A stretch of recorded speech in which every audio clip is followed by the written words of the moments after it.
अन्नदाता।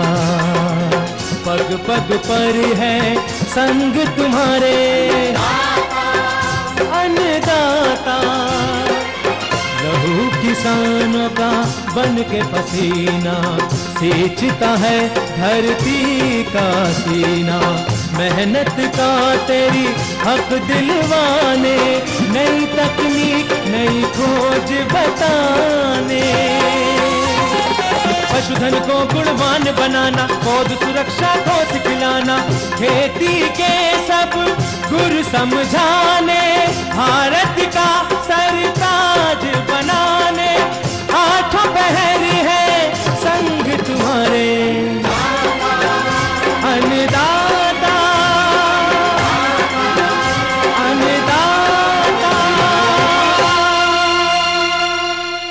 नमस्कार, मैं हूं श्वेता भट्टाचार्य। आप सभी दर्शकों का अन्नदाता कार्यक्रम में स्वागत करती हूं। हर रोज की तरह कार्यक्रम में हम लेकर आते हैं खेती बाड़ी से जुड़ी हुई बहुत सी लाभकारी जानकारियां। तो चलिए सबसे पहले देखते हैं क्या है विशेष आपके लिए आज के कार्यक्रम में। टमाटर की उन्नतशील प्रजातियां एवं रोपाई तकनीक,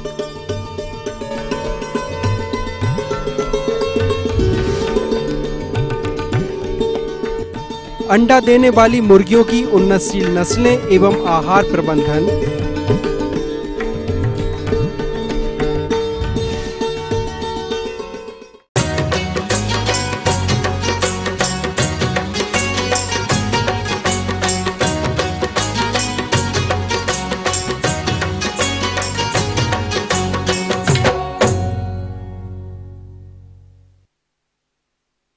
टमाटर की बाजार में मांग हमेशा ही बनी रहती है, जिसके चलते कृषक अब तीनों ही मौसम में इसकी खेती करने लगे हैं। तो जिन किसान भाइयों के यहाँ टमाटर की नर्सरी में पौधे रोपाई योग्य हो गई होगी, वो अभी इसकी रोपाई का काम कर सकते हैं। लेकिन इसकी रोपाई करते वक्त किन किन प्रबंधनों को अमल में लाना होगा, इसकी जानकारी के लिए देखिए कार्यक्रम की ये खास प्रस्तुति। आप सबसे पहले ये देखें कि जो खेत है आपका, खेत थोड़ी ऊंची जगह पे होना चाहिए जहाँ पे पानी भराव ना हो, जल निकास की उचित व्यवस्था हो और मिट्टी अच्छी उर्वरा शक्ति अच्छी होनी चाहिए। खेत में अभी आपने प्लोइंग करवा रखी होगी, कुछ आपको पौधे दिखाए होंगे, हल्के हल्के जो खरपतवार हैं वो खरपतवार होंगे, फिर एक बार और हकाई आप कर देना पहले बोने से।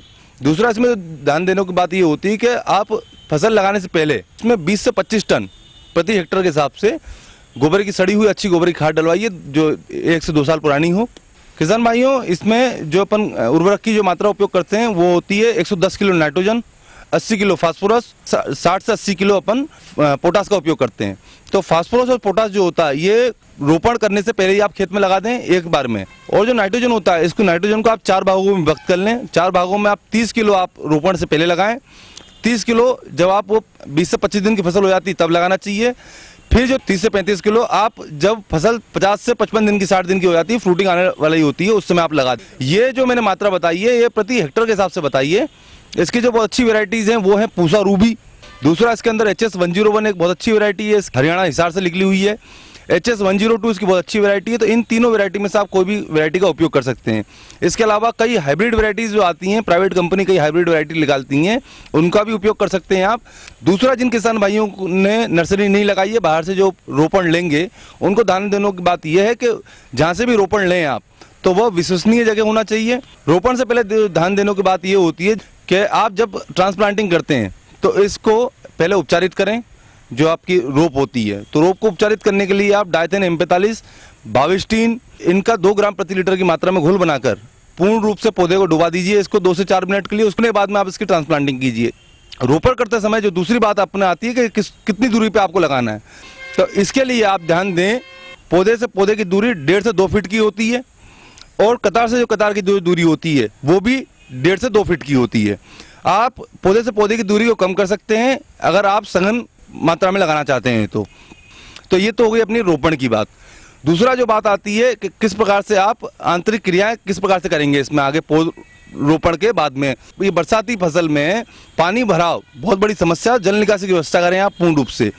अगर बरसात नहीं आ रही है, 10 से 15 दिन का अंतराल अगर पड़ गया है बरसात के अंदर, तो आपकी जो वैरायटी आपने लगा रखी है उसकी मांग क्षमता के अनुसार पानी लगाएं उसको। तो किसान भाइयों, मेरे द्वारा जितनी बातें बताई गई हैं अगर इन सभी का आप ध्यान रखते हैं तो जो बरसाती फसल जो है टमाटर की, उससे अधिक लाभ अर्जित कर सकते हैं आप।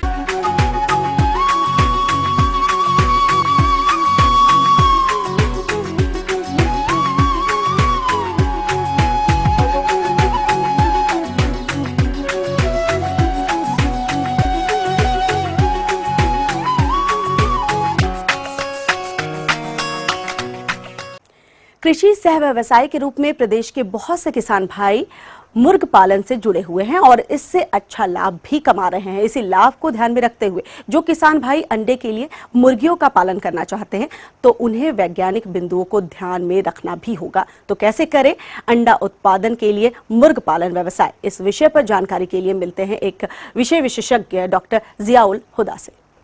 वर्तमान समय में बिहार में सालाना हम लोग 200 करोड़ अंडों का आयात करते हैं।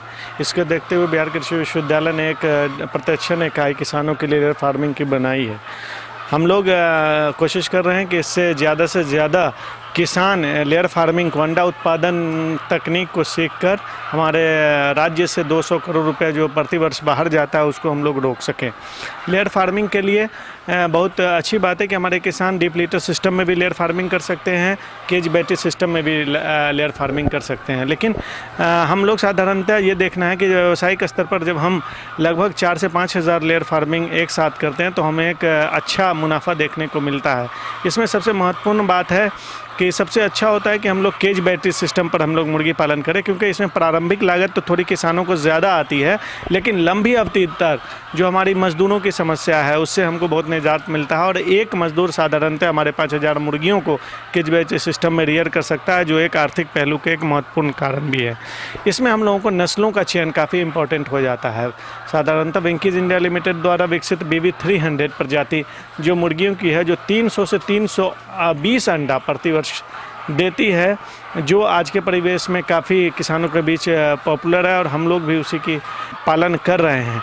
साधारणतः वाइट लेगहॉर्न BB 300 कुछ ये 2 ऐसी अभी प्रजाति हैं जो काफ़ी पॉपुलर हैं और इन्हीं प्रजातियों का चयन करें, क्योंकि प्रतिदिन जब तक आप लेयर फार्मिंग में 85% 90% तक अंडा का कलेक्शन नहीं होगा तो लेयर फार्मिंग एक प्रॉफिटेबल नहीं होता है। दूसरा सबसे ध्यान देने बातें हैं लेयर फार्मिंग में कि दाने का निर्माण, जबकि सामान्यतः बाजार दर पर आप अगर दाना खरीदेंगे तो वो लगभग आपको 26 रुपये से 28 किलो रुपये प्रति दाना आपको खर्च आएगा। लेकिन जब लेयर फार्मिंग का दाना आप खुद बनाएंगे तो वो खर्च आपको 18 रुपये से 19 रुपये प्रति किलो में बन जाएगा। ये आर्थिक पहलू से ये बहुत ही महत्वपूर्ण है कि हम लोग दाने का निर्माण स्वयं करेंगे।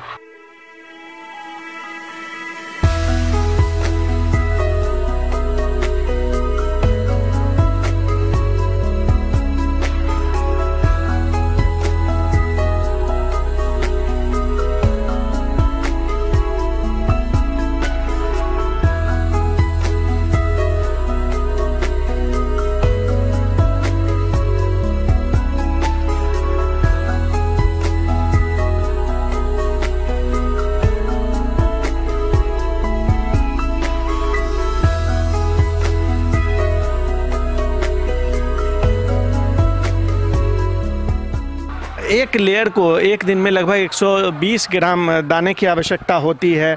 हम लोग हमेशा जब पानी देते हैं तो पानी बिल्कुल एकदम स्वच्छ हो, लगातार एक इंच से दूसरे इंच तक पानी जाता रहे, और इसमें हम लोगों को ये सुविधा मिलती है। अब तो इससे भी एक एडवांस आ गया है कि हम लोग एक ड्रिप वाटर चैनल यहाँ लगवा देते हैं कि मुर्गियाँ बस उसको खुद से चोंच से पकड़ती हैं और ये होती हैं इसमें, उसमें इससे भी कम पानी की बर्बादी होती है और वो और भी सशक्त माध्यम है। इसमें हम लोगों को मेडिसिन देने में भी काफ़ी इस चैनल में हम लोगों को सुविधाएं होती है। कितना आसान है कि एक आदमी एक ट्रे से आता है, वो अंडा एक तरह से उठाते हुए एक ट्रे में रख के चला जाता है, दाना एक आदमी आता है एक तरफ से यहाँ से दाना सबके सामने डालते हुए चला जाता है। बिल्कुल एक लेबर इस पूरे 5000 मुर्गियों को आसानी से मैनेज कर लेता है। ये सबसे अच्छी बात इस सिस्टम की, केज बैटरी सिस्टम की, यही है कि इसका जितना भी लीटर है, जो हमारी मुर्गियों को एक बीमारी परेशान करती है कोक्सीडियोसिस, और साधारणतः वो ख़राब लीटर और मॉइस्चर की वजह से होता है, इसका सारा लीटर एक साथ इसके केज के नीचे गिरता रहता है। और जब हम 72 हफ्ते बाद जब हम अपने बर्ड को रिप्लेस करते हैं, क्योंकि वो उस वक्त वो प्रॉफिटेबल नहीं रह जाता है, तब उस लीटर को भी उठाते हैं, जो साधारणतः 2000 रुपये प्रति ट्रैक्टर के हिसाब से हमको उससे अतिरिक्त आमदनी होती है और वो खेतों के लिए काफ़ी उपयुक्त फर्टिलाइज़र के रूप में कार्य करता है। वो भी हमारे आमदनी का एक सशक्त स्रोत है। निश्चित रूप से बिहार कृषि विश्वविद्यालय सबौर हमारे बड़े पैमाने पर हम लोग लेयर फार्मिंग की प्रशिक्षण देते हैं। बिहार वेटनरी कॉलेज पटना आपको इस संदर्भ में बहुत ही व्यापक प्रशिक्षण देती है। इसके अलावा central avian research institute Bareilly आपको इस मामले में बहुत प्रशिक्षण दे सकती हैं। और साथ में आप जिला के आत्मा से और भी जो सरकारी एजेंसियां हैं वहाँ से संपर्क कर अच्छे जगह से आप इसकी प्रशिक्षण प्राप्त कर सकते हैं। तो ये थी कुछ उपयोगी जानकारियां। अब लेते हैं एक छोटा सा ब्रेक, जल्द लौटेंगे और कार्यक्रम में आगे महत्वपूर्ण जानकारियां भी हैं, बने रहिए हमारे साथ। पपीते के उद्यान में पौध सुरक्षा उपायों पर जानकारी।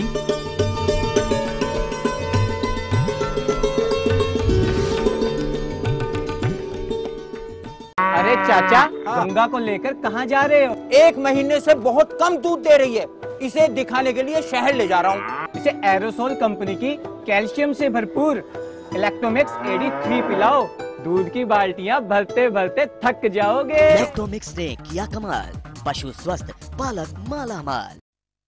राजनीति कोई भी हो, घटना कैसी भी हो, खुलासा सिर्फ सेंट्रल हॉल में। आप सबको नरेंद्र मोदी के नमस्कार। खबरों पर जानकारों से बेबाक बात, गपशप, सियासी सवाल, राजकाज और सुर्खियां एक ही प्रोग्राम से देश, समाज और राजनीति की पूरी तस्वीर देखिए सेंट्रल हॉल ETV के सभी हिंदी चैनल्स पर।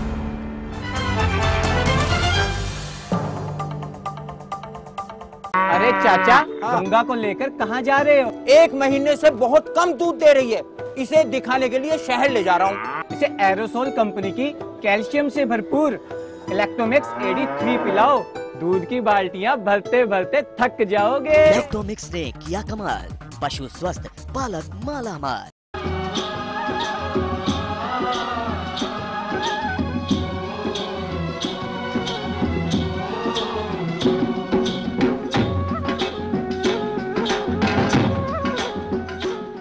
ब्रेक के बाद एक बार फिर से आप सभी दर्शकों का अन्नदाता कार्यक्रम में स्वागत है। बढ़ते हैं अगली प्रस्तुति की ओर।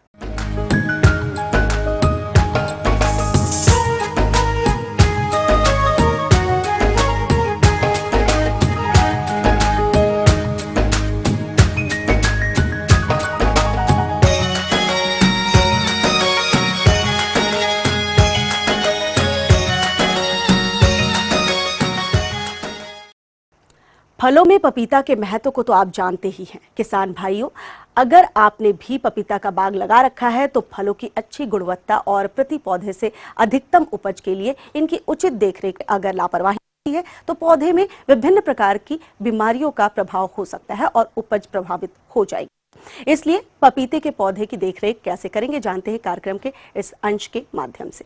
किसान भाइयों, आज मैं आपको पपीते की सामयिक देखभाल की जानकारी दूंगा।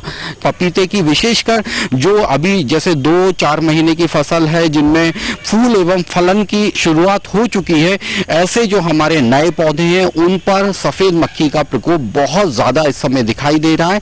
और सफ़ेद मक्खी का जो प्रकोप होता है एवं अन्य रस चूसक कीटों का जो प्रकोप होता है, इसके प्रकोप के कारण इसमें एक वायरस जनित रोग जो कि विषाणु रोग कहलाता है, उसका प्रकोप पौधों में दिखाई देता है। किसान भाइयों, अब बात आती है कि इसके लक्षण को हम किस प्रकार से पहचानेंगे। तो इसमें आप देखेंगे कि इसमें भी पौधे की पत्तियां पीली होती हैं, लेकिन किसान भाइयों इसको पहचानने का तरीका है, इसमें पौधे के जो ऊपरी सिरा होता है उसकी पत्तियों पर आप देखेंगे पीलापन आता है। साथ ही साथ पत्तियों में मुड़ने जैसे लक्षण दिखाई देते हैं, पत्तियां ऊपर की तरफ मुड़ने लगती हैं, सिकुड़ने लगती हैं, कुकरने लगती हैं और इसमें पूरी पत्तियां एक समान पीली ना होकर धब्बे नुमा पीली होती है। और इस प्रकार की जब ये रोग के लक्षण बहुत ज्यादा संख्या में आते हैं तो इससे क्या होता है कि पूरे पौधे की पत्तियां मुड़ जाती हैं। और चूंकि ये एक बहुत ही महत्वपूर्ण समय है नए बगीचे में, क्योंकि इसके बाद का जो समय है और जो पहले से हमारे बगीचे लगे हुए इस समय फूल का समय है,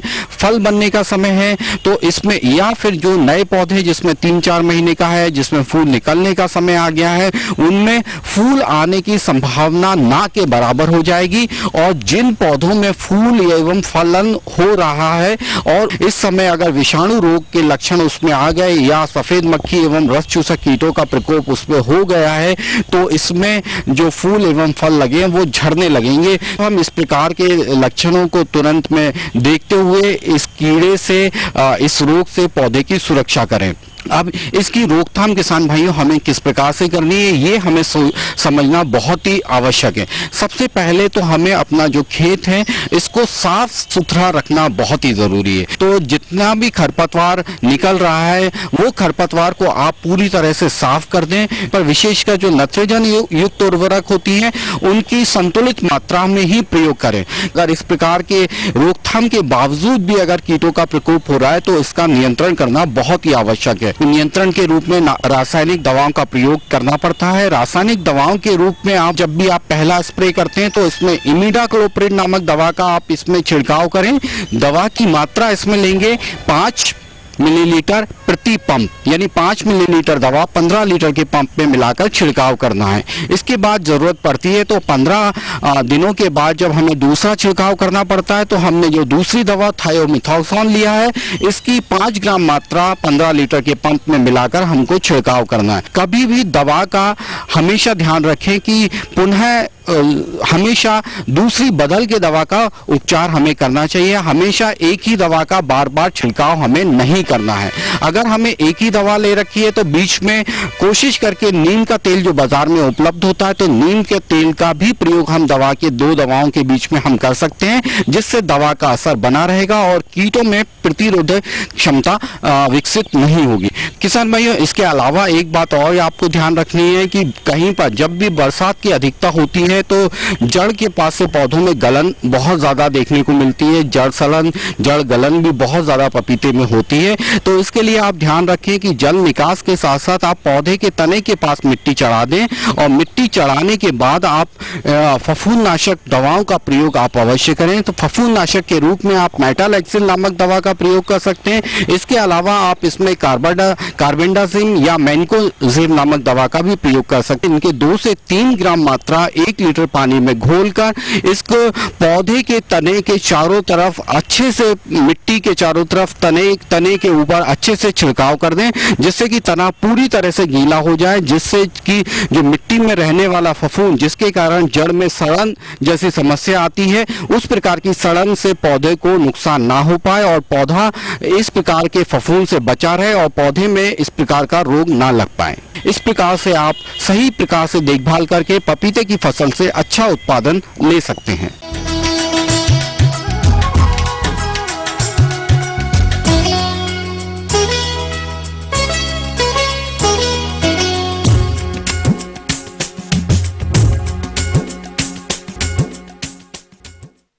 नकदी फसलों में गन्ना का नाम प्रमुखता से लिया जाता है और इसके खेती का दायरा भी हमारे प्रदेश में तेजी से बढ़ता जा रहा है। वर्तमान समय में गन्ने का फसल में जड़ और तना छेदक कीट के साथ साथ चूहों का प्रकोप भी देखा जा रहा है, जो कि इस फसल को काफी नुकसान पहुंचाते हैं। तो किसान भाइयों, इन हानिकारक कीटों का नियंत्रण आप कैसे करेंगे, इस विषय पर जानकारी दे रहे हैं एक विषय विशेषज्ञ डॉक्टर संजय।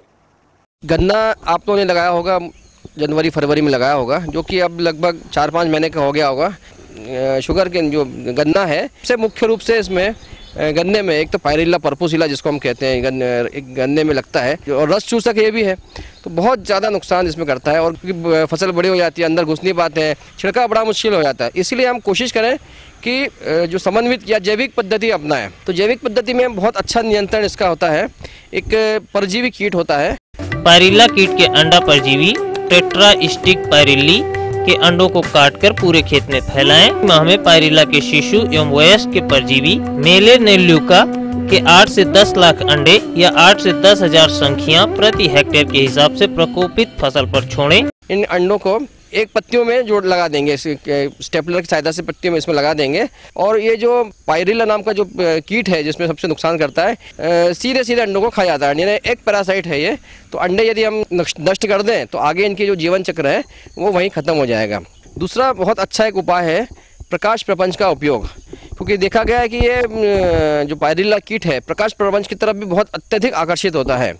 और शाम की टाइम यदि हम 3-4 घंटे सुबह शाम से 6 बजे से 10 बजे तक भी यदि लाइट हमारी उसमें लगी रहे प्रकाश प्रपंच में, तो बहुत ही ज़्यादा नियंत्रण होता है। पूरा लाइट ट्रैप जो प्रकाश प्रपंच इन कीड़ों से भर जाता है, इसलिए प्रकाश प्रपंच का उपयोग भी अत्यंत सफल इसमें सिद्ध साबित हुआ है। और सबसे आखिर में यदि दवाइयों का प्रयोग करना है तो सबसे पहले जो दूसरी दवाइयाँ घातक रासायनिक दवाइयों की जगह जैसे कि नीम का तेल बाजार में आसानी से उपलब्ध हो जाता है।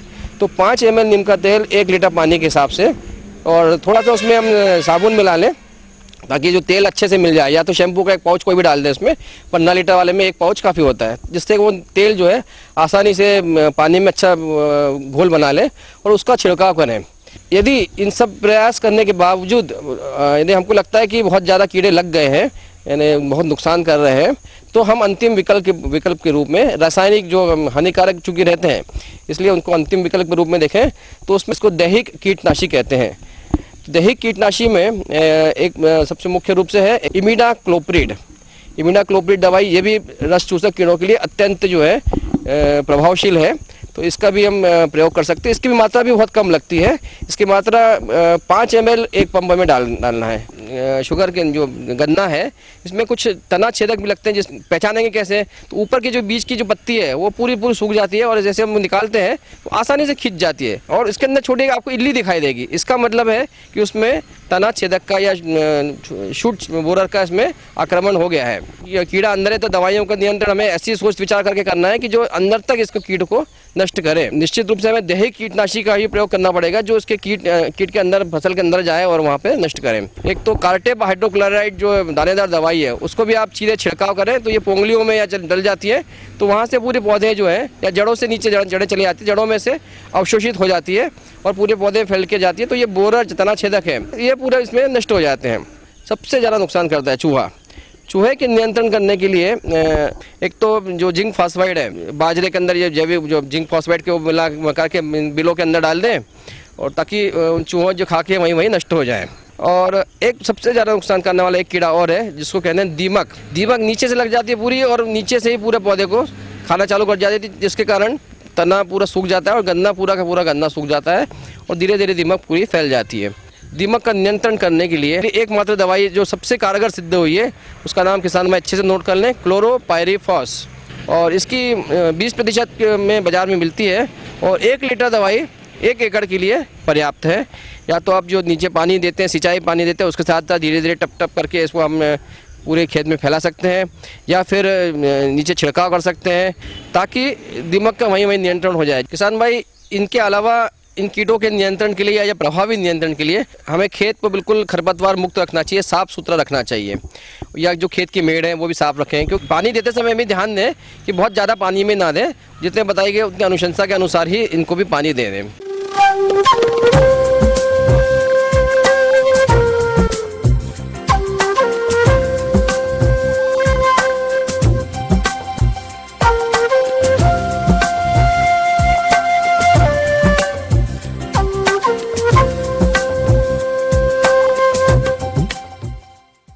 मौसम के अनुसार प्रबंधनों पर भी टिकी है आपकी खेतीबाड़ी, इसलिए मौसम पूर्वानुमान और उस पर आधारित साप्ताहिक कृषि सलाह इस प्रकार है। ग्रामीण कृषि मौसम सेवा, बिरसा कृषि विश्वविद्यालय काके रांची तथा राजेंद्र कृषि विश्वविद्यालय पटना के द्वारा प्राप्त मौसम पूर्वानुमान के आधार पर किसान भाइयों को सलाह दी जाती है कि इस समय मिट्टी में पर्याप्त नमी मौजूद है, अतः किसान भाई ऊपरी जमीन में साफ मौसम को देखते हुए विभिन्न खरीफ फसलों की बुआई जल्द से जल्द करें।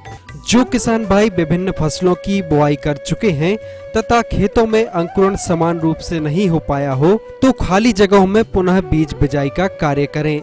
अगर एक ही जगह पौधों की संख्या ज्यादा हो गई हो तो उसे उखाड़कर खाली स्थान पर लगा दें। इस समय विभिन्न फसलों जैसे मकई, अरहर, उड़द, मूंगफली, सोयाबीन आदि की बुआई के 20 दिनों बाद खरपतवार नियंत्रण के लिए निकाई गुड़ाई का कार्य करें। निचली जमीन में अगर कादो करने लायक पर्याप्त पानी जमा हो गया हो तो रोपा का कार्य आरंभ करें। पिछले 2 से 3 दिनों में उत्तर बिहार के जिलों में मध्यम वर्षा हुई है, कुछ जिलों में अच्छी वर्षा भी हुई है। जिन किसान भाइयों के पास धान का बिचड़ा तैयार हो वे किसान नीची एवं मध्यम जमीन में रोपनी का कार्य करें। वर्षा को ध्यान में रखते हुए किसान वर्षा जल का संग्रहण खेत में करने के लिए मेड़ों को मजबूत बनाने का कार्य करें। जो किसान भाई अपने खेत में धान की तैयारी कर चुके हैं वे विभिन्न फसलों जैसे धान, मकई, अरहर, उड़द, मूंगफली इत्यादि की बुवाई अनुशंसित विधि द्वारा करें। इसलिए धान की उपयुक्त किस्में इस प्रकार हैं।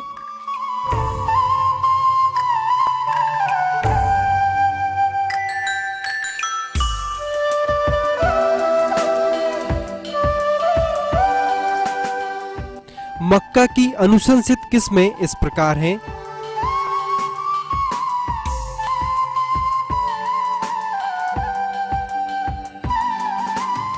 अरहर की उन्नत किस्में इस प्रकार हैं।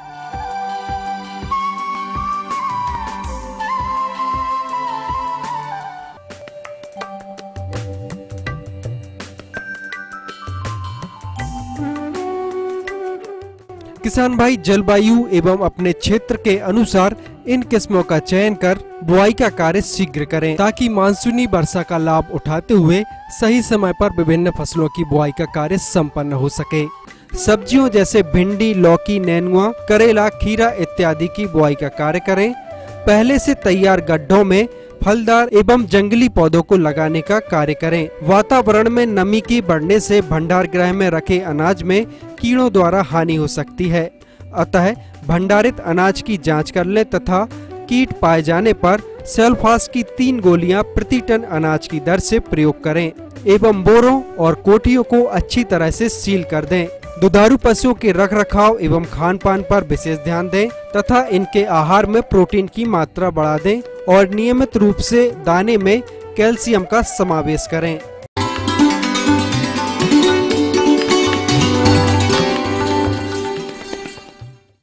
अन्नदाता हेल्पलाइन निशुल्क फोन संपर्क सेवा के माध्यम से आपके द्वारा पूछे गए प्रश्नों में से 1 या 2 महत्वपूर्ण प्रश्नों को हम अपने कार्यक्रम में शामिल भी करते हैं। इसी के तहत आज का चयनित प्रश्न और उसका जवाब इस प्रकार है। ग्राम संभुआ, जिला समस्तीपुर के कृषक हरीश कुमार जी, आप अन्नदाता निशुल्क फोन संपर्क सेवा के माध्यम से हल्दी की फसल में किए जाने वाले समसामयिक कार्यों पर जानकारी चाहते हैं। तो हरीश जी, आपकी जानकारी हेतु प्रस्तुत है कार्यक्रम का यह अंश। किसान भाइयों, जैसा कि आप देख रहे हैं कि मसाले वाली फसलों में हल्दी एक प्रमुख फसल है। खेत में गुड़ाई करके खरपतवार रहित करें और खरपतवार निकालने के बाद इसकी मेड़ों पर मिट्टी चढ़ाते रहें। तो पहली जो मिट्टी चढ़ाने का काम 40 से 45 दिन के बीच में करें। दूसरी मिट्टी चढ़ाने का काम 55 से 60 दिन के बीच में, जब के समय जो हमारी नाइट्रोजन की टॉप ड्रेसिंग की मात्रा बची हुई है उसको खेत में देने के बाद में फिर मिट्टी चला दें। जैसे ही बरसात हो खेत से आवश्यकता से अधिक पानी बाहर निकालते रहें, जिससे किसी तरह की बल्ब गलन की समस्या न होने पाए। आइए देखते हैं कल दिखाए जाने वाले कार्यक्रम की कुछ मुख्य झलकियां।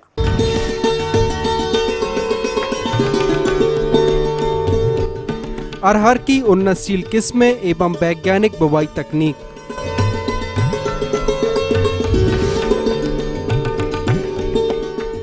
हम ये उम्मीद करते हैं कि आज का कार्यक्रम आप सभी दर्शकों के लिए उपयोगी रहा होगा। किसान भाइयों, अन्नदाता आपकी सेवा के लिए संकल्परत है।